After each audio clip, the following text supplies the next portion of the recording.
Hello friends, आज हम जो है +1 क्लास की जो सेट्स का जो चैप्टर नंबर फर्स्ट है उसके बारे में आज हम करने जा रहे हैं कि सेट्स होते क्या हैं। पहले हम ये देखते हैं सेट्स क्या होते हैं।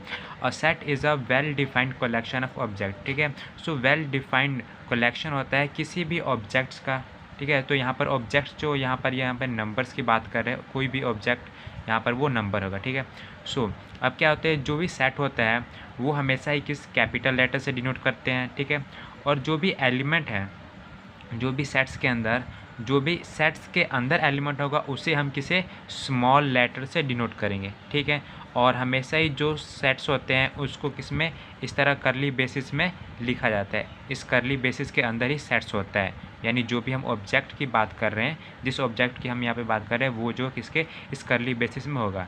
ठीक है, सो 2 ways of representation of sets. ठीक है, 2 तरीके हैं हम सेट्स को रिप्रेजेंट कर सकते हैं। पहला है रोस्टर फॉर्म और दूसरा है सेट बिल्डर फॉर्म। ठीक है, तो रोस्टर फॉर्म कौन सा है, जैसे कि हम देखते हैं ये करली बेसिस पा के A E I O U। ठीक है, तो फिर करली बेसिस को क्लोज करके फिर दूसरा टाइप ये है कि सेट बिल्डर फॉर्म कौन सा है, ये हम x रेशो x इस जैसे हम लिख सकते हैं यहाँ पर वोवल ऑफ इंग्लिश अल्फ़ाबेट्स। ठीक है, तो इस तरीके से इन 2 फॉर्म के तरीके से हम जो सेट्स है उनको हम रिप्रेजेंट कर सकते हैं। ठीक है, देन हम कुछ एग्जांपल्स करके देखते हैं कि सेट्स आखिर होते क्या हैं। ठीक है, सो पहला एग्जांपल है the collection of all student of your class. ठीक है, उन सभी हमारी क्लास में जितने भी स्टूडेंट हैं उनका कलेक्शन, क्या ये सेट्स है कि नहीं। ठीक है, सो ये आप मुझे बताना कमेंट सेक्शन में, पहला। और दूसरा है कि the collection of all vowels in English, क्या ये सेट्स है, तो हाँ जी हाँ बिल्कुल ये सेट्स है।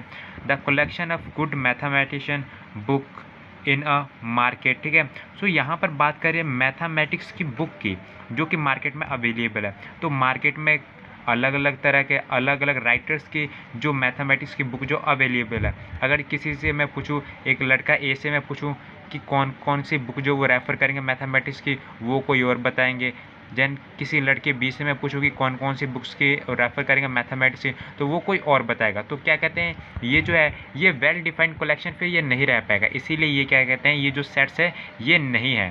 ठीक है, अगला एग्जाम्पल देखते हैं, collection of all voice students of class 10। ठीक है, सो क्लास 10th में जितने भी स्टूडेंट्स हैं, तो ये तो भाई यूनिक नहीं है। दूसरा है अनदर एग्जांपल्स भी हम ले सकते हैं। ठीक है, जैसे कि कुछ एग्जांपल्स और देखते हैं जो कि टेक्स्ट बुक में जैसे कि दिया है, collection of all month of year beginning with letter J. ठीक है, तो वो जो जे से शुरू होते हैं, जे से जून हो गया और जुलाई हो गया जो कि मंथ में। ठीक है, तो ये भी क्या है, ये भी एक वेल डिफाइंड है, ये तो क्या है, ये भी एक सेट्स है। बट अगला क्या कहते हैं, the collection of 10 most talented writers in India. ठीक है, सो इंडिया में जो कहते हैं 10 मोस्ट टैलेंटेड। ठीक है, तो टैलेंटेड तो बहुत सारे हैं, लेकिन अब 10 मोस्ट की बात कर रहे हैं तो वहाँ से किसी एक लड़के से पूछेंगे तो वो कोई और 10 बताएगा, या फिर वो पूरे 10 ना बता सके, या फिर किसी लड़के बी से पूछेंगे तो वो कोई और बताएगा, या फिर किसी तीसरे से पूछेंगे तो कोई और वो 10 या फिर कोई 5 अलग अलग बताएगा। ठीक है, तो ये क्या कहते हैं, ऐसे सेट्स नहीं होते। सेट्स वो होते हैं जिनका वेल डिफाइंड कलेक्शन हो, these are called sets. Then हम कुछ सिंबल्स की बात कर लेते हैं जो कि बिलोंग्स टू, इस ये जो होता है इसका मतलब है बिलोंग्स टू, और इसका मतलब इसके ऊपर एक लाइन डाल देंगे तो फिर इसका मतलब है does not belongs to. Then अब हम करने जा रहे हैं कि नॉन एम्प्टी फिनिट सेट्स जो होते हैं वो क्या होते हैं। डेफिनेशन देख लेते हैं कि if the number of elements in a set S, कोई भी नंबर है, इज़ अ नेचुरल नंबर, अगर वो नेचुरल नंबर हो then S is said to be non empty finite set, तो उसे हम क्या कहते हैं, नॉन एम्प्टी फिनिट सेट्स कहेंगे अगर जो वो नेचुरल नंबर हो तो। ठीक है, so these are called non empty finite set. Then infinity sets क्या होते हैं, जैसे कि हो गया एन, नेचुरल नंबर हो गया, जैसे हमने स्टार्ट किया 1 2 3 एन एस्टर्स इन्फिनिट। ठीक है, तो ये इन्फिनिट है, इसीलिए इसे इन्फिनिट सेट्स भी कहते हैं। ठीक है, क्योंकि नेचुरल नंबर 1 से लेके अभी कहाँ तक बहुत ही आगे तक चल जाएंगे, ये अभी ख़त्म भी नहीं होगा। देन अब हम बात करते हैं कि 2 सेट्स की, एक सेट है x और दूसरा सेट है y। जब इक्वल सिंस, तो क्या होते हैं, दोनों जो है इक्वल होंगे, equal number of exactly elements as well as same type of elements, जबकि एलिमेंट जो क्या है वो भी सेम होगा।